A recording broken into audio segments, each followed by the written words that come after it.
On dit souvent sauvons la planète.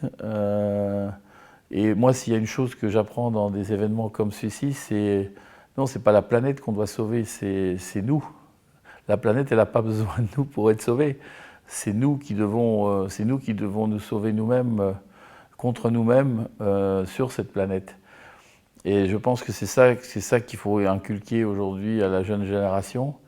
Et s'ils comprennent ça, ben, ils sauront faire ce qu'on n'a pas réussi de faire, c'est-à-dire de vivre en symbiose avec la planète qui nous accueille.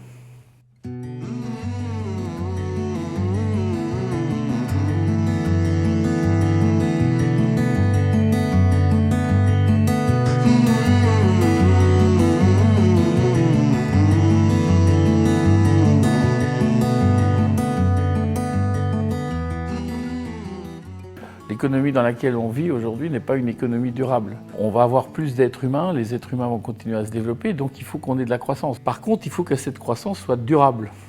Et pour qu'elle soit durable, il faut qu'on intègre dans le paramètre économique la valeur de la nature.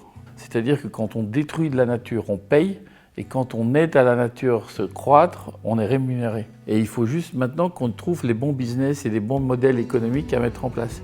On va trouver potentiellement sous l'océan des ressources qui vont nous permettre de continuer à vivre sur cette planète sans déforestation, sans produits chimiques, sans avoir besoin d'eau, sans destruction des sols. Les solutions viendront dans l'assemblage et la mise en commun de gens qui ont des qualités différentes, mais qui ont une vision commune.